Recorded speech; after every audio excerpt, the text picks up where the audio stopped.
नमस्कार सभी को। मैं हूं सतीश पटेल और आप देख रहे हैं पटेल नर्सिंग एकेडमी।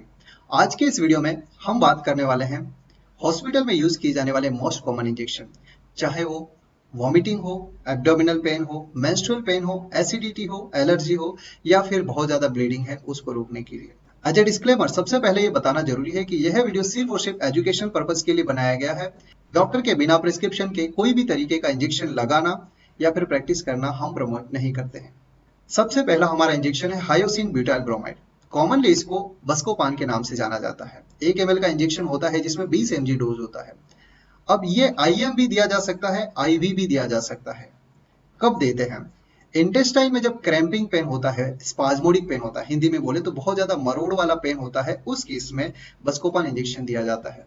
ये एंटी कोलिनर्जिक ग्रुप के मेडिकेशन है। और कैसे काम करती है? हमारी बॉडी में एक न्यूरोट्रांसमीटर होता है एसिटाइल कोलिन। इसका काम है इनवॉल्यूंटरी मसल के कॉन्ट्रेक्शन का, तो इसके काम को ब्लॉक कर देता है। अब फाइनली क्या होगा? स्मूथ मसल जो हमारी इंटेस्टाइन है उसमें कॉन्ट्रेक्शन घट जाता है, कम हो जाता है। मूवमेंट नहीं होगा तो दर्द भी कम होने लगता है। तो बस्कोपान एक एंटीकोलिनर्जिक मेडिकेशन है। इसी के ग्रुप की दूसरी मेडिकेशन है डाइसाइक्लोमाइन। कॉमनली इसको मेफ्टाल स्पास के नाम से जानते हैं।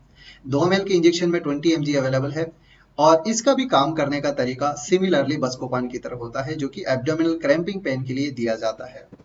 ड्रोटावेरिन, जिसको ट्रेडनेम ड्रोटिन के नाम से जाना जाता है।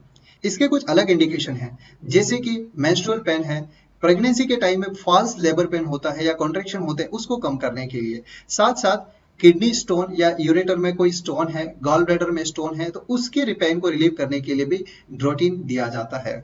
और जो बस्कोपान की तरह इंटेस्टाइनल पेन को भी कम करने के लिए ड्रोटावेरिन दिया जाता है। तो यहाँ पर हमने एंटी स्पाज्मोडिक के रूप में Buscopan, Meftal Spas and Drotin 3 injection दिए हैं। बट एब्डोमिनल पेन के अलावा ड्रोटिन का इंपॉर्टेंट रोल था यूट्राइन एक्शन, जो यूट्राइन स्मूथ मसल कॉन्ट्रेक्शन को काफी कम कर देता है।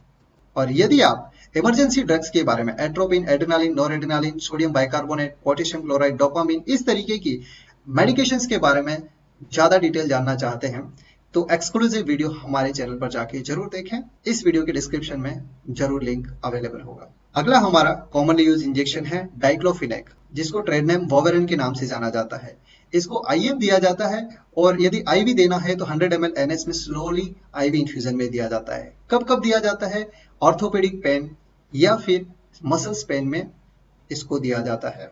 क्या क्या बातें ध्यान रखनी है कि किडनी वाले पेशेंट में नहीं दिया जाता है क्योंकि एक नेफ्रोटॉक्सिक मेडिकेशन है। इसके अलावा प्रेगनेंसी में भी नहीं देते हैं। इसको कभी भी डायरेक्ट आईवी बोलस नहीं दे सकते, बहुत ज्यादा पेन करता है। अगला इंजेक्शन है ट्रामाडोल। ये एक ओपिएट नार्कोटिक एनाल्जेसिक है और इसका इंडिकेशन है यदि डाइक्लोफिनेक कॉन्ट्राइंडिकेटेड है या फिर उससे दर्द रिलीव नहीं हो रहा है। डोज कितना होता है? 2 ml में 100 mg इंजेक्शन अवेलेबल होता है। जब भी कभी देते हैं तो injection EAMCET usually anti emetics देना होता है क्योंकि ये नोजिया वोमिटिंग क्रिएट करता है। और इसको भी कभी भी डायरेक्ट आईवी नहीं दिया जा सकता, बोलस नहीं देते। इसको 100 ml में डाइल्यूट करके स्लोली देना होता है या फिर आईएम दिया जाता है।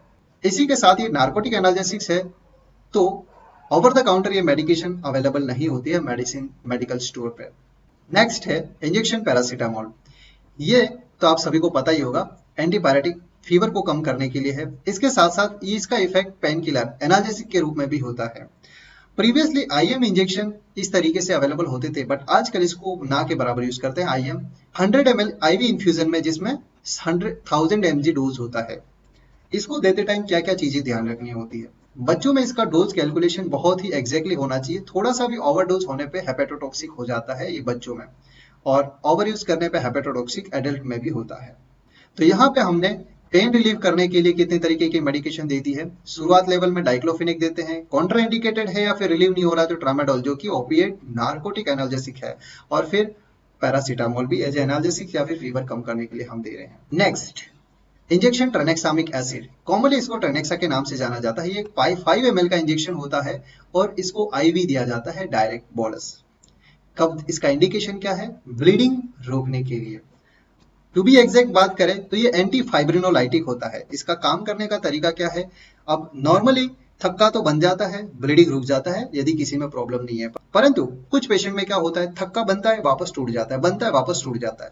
तो ये जो टूट जाता है उस प्रोसेस को ये इंजेक्शन रोक देता है, इसीलिए इसको एंटी फाइब्रिनोलाइटिक कहा गया है। ब्लीडिंग को रोकने के लिए दूसरा है इंजेक्शन इथामसिलेट। और ये कैसे काम करता है, क्या करता है? ब्लीडिंग को रोकने के लिए है। तो ये प्लेटलेट को इकट्ठा करता है, जोड़ता है और थक्का बनाने के प्रोसेस को और भी मजबूत कर देता है। ब्लीडिंग रोकने के लिए तीसरा इंजेक्शन है बॉट्रोपेज। ये टोटल क्लॉटिंग प्रोसेस को, कोएगुलेशन प्रोसेस को फास्ट करता है। एंड फाइनली एक और ब्लीडिंग रोकने के लिए दिया जाता है इंजेक्शन विटामिन के। नॉर्मली हमारी बॉडी में विटामिन के अवेलेबल होता है, इंटेस्टाइन में बैक्टीरिया इसको प्रोड्यूस करते हैं, पर कभी कभी इसकी कमी हो जाती है कुछ भी कारण से, तो आर्टिफिशियली बाहर से विटामिन के दिया जाता है। ये क्या काम करता है? कोएगुलेशन प्रोसेस में जो क्लॉटिंग फैक्टर हैं उसके सिंथेसिस, उसका फॉर्मेशन, मैन्युफैक्चरिंग को बढ़ा देता है विटामिन के। और यहाँ पर हम ब्लीडिंग रोकने के लिए 4 तरीके के इंजेक्शन यूज कर रहे हैं। ट्राइनेक्सामिक एसिड क्या कर रहा है? थक्का टूटने से रोक रहा है। इथामसिलेट क्या करता है? प्लेटलेट को पास कर देता है और थक्का बनाने की प्रोसेस को बढ़ा देता है। बॉट्रोपेज पूरे के पूरे प्रोसेस को बढ़ा देता है। विटामिन के क्लॉटिंग फैक्टर जो हैं उनके बनाने में हेल्पफुल हो जाता है और ज्यादा हेल्प करता है। फाइनली डिसाइड करेंगे डॉक्टर की कौन सा लगाना है। यदि आप ये वीडियो देखते हुए यहाँ तक पहुंचे हैं तो मैं उम्मीद करता हूँ वीडियो जरूर आपको पसंद आया होगा। तो प्यारा से एक सब्सक्रिप्शन आपसे चाहता हूँ, और इस ऐसे ही बहुत सारे interesting video ICU, ventilator, emergency drugs पर इस चैनल पर अवेलेबल हैं। तो एक बार जाके जरूर आप स्क्रॉल डाउन करें, देखें, और कुछ पसंद आए तो कमेंट भी जरूर करें। इंजेक्शन फ्रूसेमाइड, ये एक डायरेटिक है, यूरिन आउटपुट को बढ़ाता है। इसको नॉर्मली आईवी देते हैं, पर आईएम भी दिया जा सकता है। क्या काम करता है? किडनी के नेफ्रॉन में लूप ऑफ हैंडले है, वहां पे रीअब्जॉर्प्शन जो होता है पानी, वाटर का और इलेक्ट्रोलाइट का, उसको कम कर देता है। रीअब्जॉर्प्शन नहीं होगा तो यूरिन बढ़ जाता है। अब किस किस केस में देते हैं? हाइपरटेंशन में इसको इंजेक्शन को दिया जाता है। जनरलाइज स्वेलिंग है, पूरी बॉडी पे स्वेलिंग है, तब देते हैं। Heart failure, liver failure, kidney failure, इस केस में भी ये दिया जाता है। लेसिक्स के जैसा ही एक दूसरा इंजेक्शन होता है टॉर्सेमाइड, और कॉमनली ट्रेड में इसका अवेलेबल है डाइटोर। ये एकदम लेसिक्स जैसा ही काम करता है, परंतु इसका टी हाफ लाइफ, जो काम करने की और बॉडी में रुकने की टाइम है, वो बढ़ जाती है। इसीलिए काफी डॉक्टर इस इंजेक्शन को प्रेफर करते हैं। अगला इंजेक्शन है मैनिटोल। ये 100 ml आईवी इन्फ्यूजन अवेलेबल होता है, और ये ऑस्मोटिक डायरेटिक्स है। ऑस्मोटिक डायरेटिक क्या करते हैं? ब्रेन में यदि एडिमा हो गया, सेरेब्रल एडिमा है, तो इसमें एडिमा को कम करता है, बहुत ही हेल्पफुल है। इसके साथ साथ ग्लूकोमा, इंट्रा ऑक्यूलर प्रेशर बढ़ जाता है, उस केस में भी मैनिटोल दिया जाता है। ऑन्डेंसेट्रॉन, कॉमनली ट्रेड नेम अवेलेबल होता है एमसेट। 2 ml के इंजेक्शन में 4 mg अवेलेबल होता है। अब ये कब देते हैं? नोजिया, वोमिटिंग, चाहे किसी ऑपरेशन के बाद का हो, कीमोथेरापी, रेडिएशन थेरापी की वजह से वोमिटिंग हो, या फिर किसी और इलनेस की वजह से वोमिटिंग हो, तो ऑन्डेंसेट्रॉन दिया जाता है। अगला इंजेक्शन है मेटाक्लोप्रोमाइड, जिसको कॉमनली पेरिनोम के नाम से जाना जाता है, और ये नोजिया, वोमिटिंग के साथ साथ यदि बहुत ज्यादा हिचकी है, हिकअप्स है, तब भी दिया जाता है। जीईआरडी जैसी कंडीशन में दिया जाता है। डेरिफाइलिन, ये एक ब्रोंकोडायलेटर है जिसमें 2 साल्ट होते हैं, इटोफाइलिन and theophylline.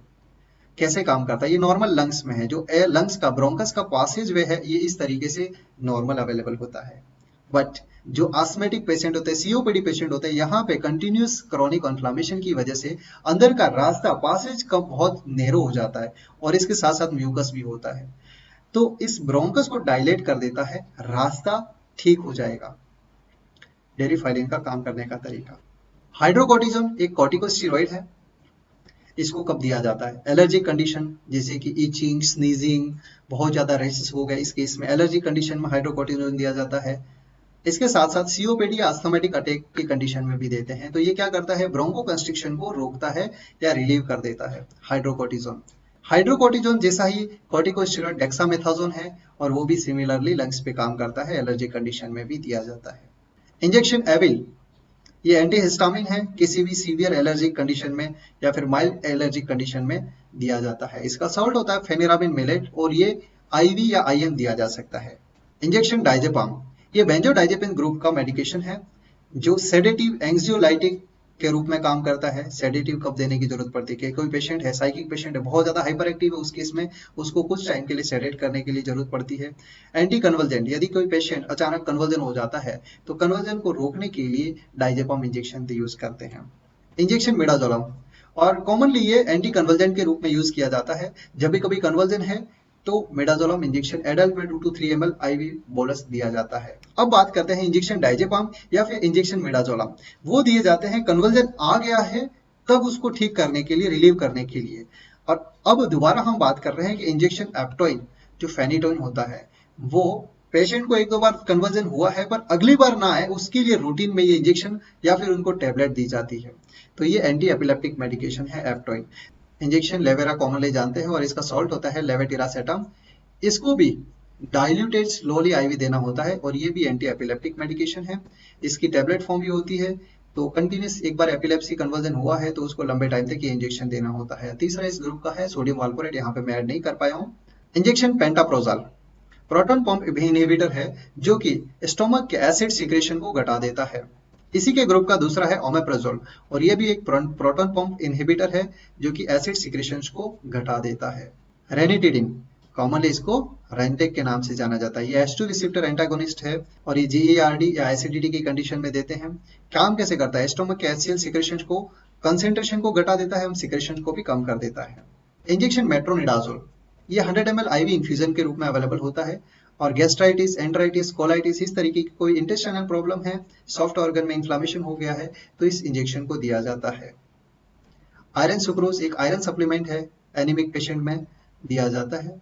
Injection MVI multivitamin ये प्रोम MVI के नाम से या फिर एल्डरविट के नाम से अवेलेबल होते हैं और इसको IV इन्फ्यूजन दिया जाता है। इंजेक्शन लिग्नोकाइन एक ये लोकल एनेस्थीसिया के रूप में यूज करते हैं। कहाँ कहाँ यूज किया जाता है? जैसे कि दांत का ट्रीटमेंट, टूथ एक्सट्रैक्शन के लिए या फिर कोई स्मॉल प्रोसीजर होना है, प्लूरल टैपिंग, वहां उससे पहले यूज किया जा सकता है। सुपरफिशियल स्टिचेस के टाइम पे यूज किया जाता है। आज के लिए इतना ही काफी है और thanks for watching, thanks for being here, have a good day.